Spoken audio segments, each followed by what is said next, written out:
കണ്ണൂരിൽ നിന്നുള്ളൊരു വാർത്തയാണ്. ഇപ്പോൾ വലിയ തോതിൽ ചർച്ച ചെയ്യപ്പെട്ടതാണ്. ഇപ്പോൾ കണ്ണൂരിൽ ബോംബ് നിർമ്മാണത്തിനിടെ കൊല്ലപ്പെട്ട CPM പ്രവർത്തകർക്കായി അവിടെ സ്മാരകം നിർമ്മിച്ചു എന്ന വാർത്ത കഴിഞ്ഞ ദിവസമൊക്കെ വലിയ തോതിൽ ചർച്ച ചെയ്യപ്പെട്ടതാണ്. എന്തായാലും ആ സ്മാരകത്തിന്റെ ഉദ്ഘാടനം ഇന്ന് നടക്കുകയാണല്ലേ.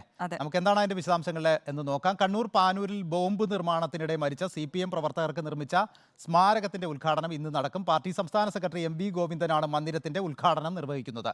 പാർട്ടി തള്ളിപ്പറഞ്ഞവർക്ക് സ്മാരകം ഒരുക്കിയതിനെതിരെ വ്യാപക വിമർശനം ഉയർന്ന പശ്ചാത്തലത്തിൽ കൂടിയാണ് ഇന്ന് ഉദ്ഘാടനം നടക്കുന്നത്. പാനൂർ ചെറ്റക്കണ്ടിയിൽ 2015 ജൂൺ 6-ാം തീയതി ബോംബ് നിർമ്മിക്കുന്നതിനിടെ 2 യുവാക്കൾ മരിച്ച സംഭവത്തെ CPIM തള്ളിപ്പറഞ്ഞെങ്കിലും 9 വർഷങ്ങൾക്ക് ശേഷം മരിച്ച സുബീഷിന്റെയും ഷൈജുവിന്റെയും സ്മാരകമായി തെക്കുമുറിയിൽ CPIM രക്തസാക്ഷി മന്ദിരം ഒരുക്കി. ഉദ്ഘാടനം ചെയ്യുന്നത് പാർട്ടി സംസ്ഥാന സെക്രട്ടറി MV ഗോവിന്ദൻ. ബഹുജന പ്രകടനത്തോടെയായിരിക്കും സ്മാരക മന്ദിരത്തിന്റെ ഉദ്ഘാടനം. സ്ഫോടനത്തിൽ മരിച്ചവർക്ക് രക്തസാക്ഷി പരിവേഷം നൽകുന്നതിൽ വ്യാപക വിമർശനം പാർട്ടിക്കെതിരെ ഉയരുന്നുണ്ട്. വ്യക്തമായ വിശദീകരണം നൽകാൻ നേതാക്കൾക്ക് കഴിഞ്ഞിട്ടുമില്ല. പരിപാടിയിൽ പങ്കെടുക്കുമോ എന്ന ചോദ്യത്തിൽ കഴിഞ്ഞ ദിവസം MV ഗോവിന്ദൻ ജില്ലാ കമ്മിറ്റിയോട് ചോദിക്കണം എന്നായിരുന്നു പ്രതികരിച്ചത്. സംസ്ഥാന സെക്രട്ടറിയുടെ പരിപാടി ജില്ലാ കമ്മിറ്റി നിശ്ചയിക്കുന്ന കീഴ്വഴക്കം ഇതിനു മുൻപ് കേട്ടിട്ടുമില്ല.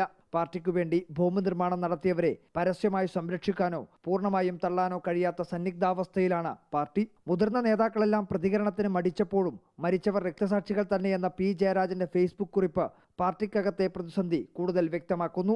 സംഭവം നടക്കുമ്പോൾ ഉണ്ടായിരുന്ന പാർട്ടി ജില്ലാ സെക്രട്ടറിയുടെ പ്രതികരണമായും അതിനെ കണക്കാക്കാം.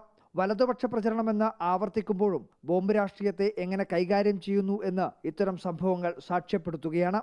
റിപ്പോർട്ടർ, കണ്ണൂർ.